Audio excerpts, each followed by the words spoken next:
Olá, bom, hoje então a gente conversa um pouquinho sobre o incrível Angústia, de Graciliano Ramos. Gente, que livro sensacional! Ele foi escrito, foi publicado, na verdade, em 1936, portanto faz aí parte da segunda fase do modernismo, então você já vai entrar nessa leitura esperando alguma coisa de crítica social, denúncias e retratos bastante realistas do povo mesmo, da época em que se passa essa história. Então não se sabe exatamente quando essa história se passa, mas a gente sabe que ela acontece ali nessas primeiras décadas do século XX mesmo. E o que nós temos aqui é um livro em primeira pessoa. Quem vai contar a sua história aqui pra gente é o Luiz da Silva, que é um cara que vive uma vida muito complicada. Então, assim, ele veio de uma família que tinha posses, né? A gente vai acompanhando aqui diversas memórias da infância dele. Então, ele vai contando que ele vivia numa fazenda com o pai. A mãe morreu quando ele era muito jovenzinho, então ele era criado ali pelas criadas da casa. O avô também vivia junto com eles, então ele vivia uma vidinha muito confortável ali na primeira infância, até o dia em que o pai falece. E no dia seguinte já chegam ali as pessoas para quem aquele pai estava devendo, então eles vão retirando todos os móveis, enfim. O garoto se vê sozinho no mundo e sem nada, então ele só entendeu realmente o que estava acontecendo alguns anos depois.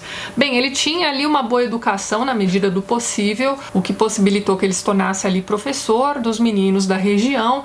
Dali a pouco ele resolve ganhar o mundo e ele vai então para a cidade grande. Ele vai dizer aqui num dado momento que ele vivia uma vida de cigano, até o momento em que ele consegue um emprego num jornal. Então ele é um funcionário público que trabalha para um jornal ligado ao governo. E todas as vezes em que ele menciona o que ele escreve ou que ele revisa, né, na verdade ele é um revisor, ele vai contando o quanto ele precisa podar ali daquelas matérias, porque afinal de contas ele trabalha para o governo. E aqui a gente está falando da Era Vargas, tá? Mas então, o interessante aqui nesse livro é que ele é contado daquele jeito, né, de fluxo de consciência, monólogo interior. Então é uma lambança, até você se acostumar com a forma como esse livro é narrado, vai levar aí algumas páginas, porque ele vai misturando passado, presente.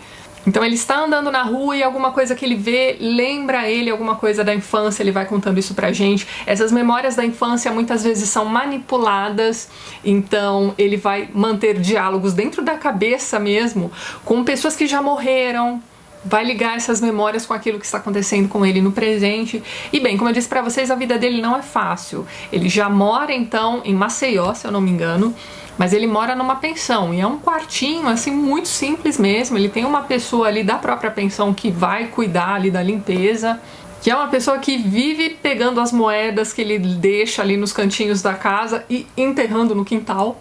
E isso é curioso porque assim, a gente vai percebendo que ele é um cara que não vive com sobras, né? O dinheiro dele é extremamente contadinho. Então qualquer moeda realmente faz muita falta para ele. Mas apesar disso, ele consegue ter ali uma certa poupança. Só que aí o que acontece? Ele vai conhecer a Marina.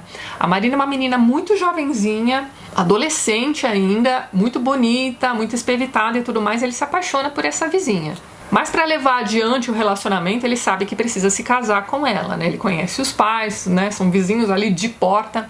Eles meio que compartilham o mesmo banheiro, então do quarto dele ele consegue ouvir exatamente o que está se passando no banheiro da casa do lado. Ele consegue ouvir também tudo o que acontece no apartamento de cima. Então assim, é um cenário que muitas vezes pode lembrar um cortiço, em outras vezes vai lembrar também os labirintos lá do Processo do Kafka, né? Eu peguei esse livro aqui para ler logo depois do término da leitura de O Processo. Tem vídeo aqui no canal, vou deixar um link aqui em cima e lá embaixo também para vocês darem uma olhada. Então, eu fiz essa conexão com O Processo porque ele realmente transita ali naquele bairro, mais ou menos como o personagem do Processo vai transitar ali pelos cartórios e tudo mais. Então a impressão que dá é que é um microcosmo onde todos se conhecem também, onde todos tomam conta da vida alheia também, enfim. Então ele pede essa menina em casamento e ele precisa então ajudá-la a fazer um enxoval. E aí o que ele faz? Ele pega lá aquelas economias, entrega pra menina e diz assim, ó, use com sabedoria, tá? Vê lá o que você vai comprar, porque é só isso que a gente tem, enfim. Deixa bem claro pra ela que ele não é rico, muito pelo contrário. Mas o que ela faz com esse dinheiro? Ela acaba comprando umas coisas bem supérfluas. Ela vai gastar muito dinheiro numa camisa, o resto ela gasta com meias de seda, sabe? E ele vai vendo então todo o dinheiro dele indo pelo ralo pra esse enxoval esquisitíssimo que essa menina tá fazendo. Então ele acaba fazendo outras dívidas pra conseguir mais dinheiro pra comprar o que precisa ali pro enxoval, e ela continua comprando coisas desnecessárias, mas enfim, ele ainda se empenha nesse casamento. Ele faz aquele esforço para agradar os pais e tudo mais, e a gente vai acompanhando tudo isso sendo contado do ponto de vista dele. A gente entra na cabeça desse personagem. Então a gente vai percebendo ali exatamente o que ele pensa a respeito de cada uma dessas pessoas, e nem sempre é agradável. Aliás, o Luiz da Silva não é uma pessoa fofinha, então a gente vai acompanhando aquelas memórias da infância, da adolescência e tudo mais, vai acompanhando aquilo que está acontecendo com ele no momento, e a gente vai vendo que ele é um cara crítico, mas ele sabe das impossibilidades que ele tem de melhorar de vida, de dar um basta aquilo tudo. Então ele vai vivendo, vai levando a vida até o momento em que ele descobre que a Marina está se engraçando com um rapaz que trabalha no jornal junto com ele. Só que ele é um cara que tem um alto cargo ali dentro do jornal. E ele é conhecido por deflorar mocinhas, entendeu? E quando ele descobre que esse rapaz está se engraçando com a Marina, ele encerra aquele noivado, não quer mais saber dela. Ele já está na pindaíba mesmo, né? Já não tem mais dinheiro nenhum, a poupança dele foi pelo ralo, aquela coisa toda. Mas tudo bem, ele vai seguindo a vida. Sempre reclamando consigo mesmo sobre a, falta de sorte que ele tem. Mas aos poucos, logo depois desse término de relacionamento, a gente vai percebendo que ele sente muita falta dessa menina. Ele já estava acostumado com ela. Então ele passa a observá-la de longe. A gente vai percebendo que ele fica obcecado com essa moça mesmo. E aos poucos a gente vai vendo também que ele tem ali meio que uma ideia fixa de se vingar daquele rapaz que a roubou, né?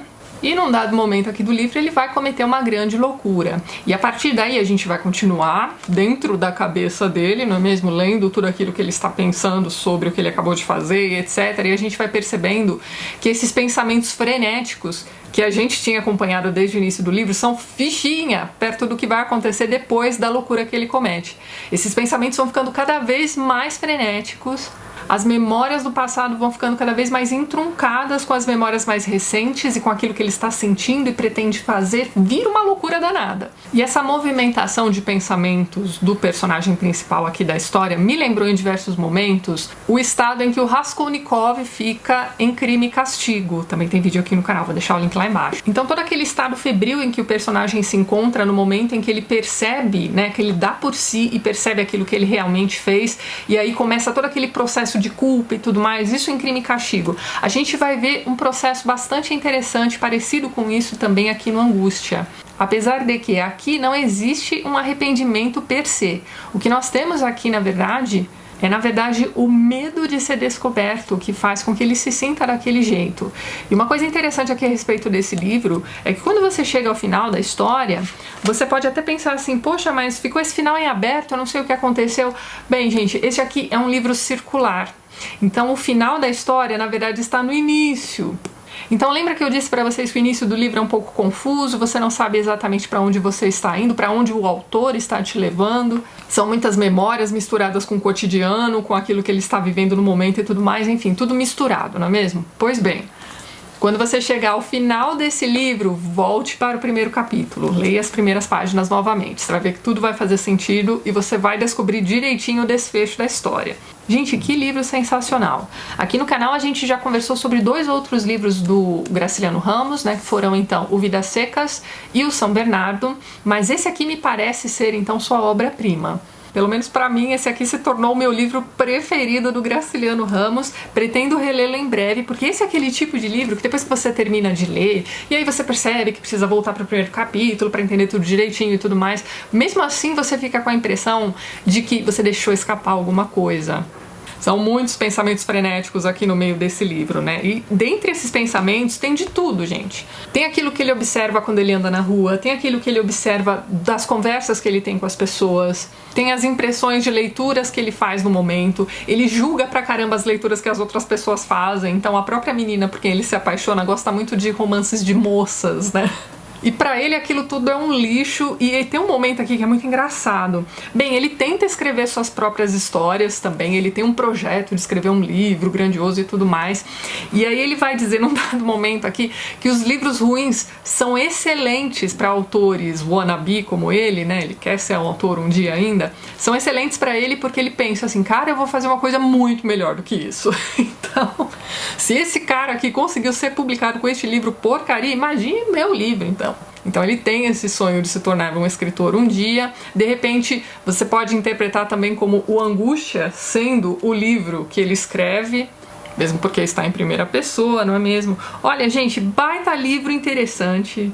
Que bom que ele está sendo pedido aí para o vestibular, né? Dessa forma, muitas pessoas vão entrar em contato com esse livro incrível. Então aproveite sua leitura de Angústia. Tenho certeza de que você vai gostar pra caramba desse livro. Ou não, porque ele vai incomodar em diversos momentos, tá?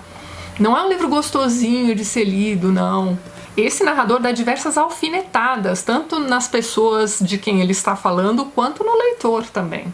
Isso é um livraço, minha gente. Então é isso, vou ficando por aqui. Vejo vocês nos próximos vídeos do canal. Um beijo grande e até mais.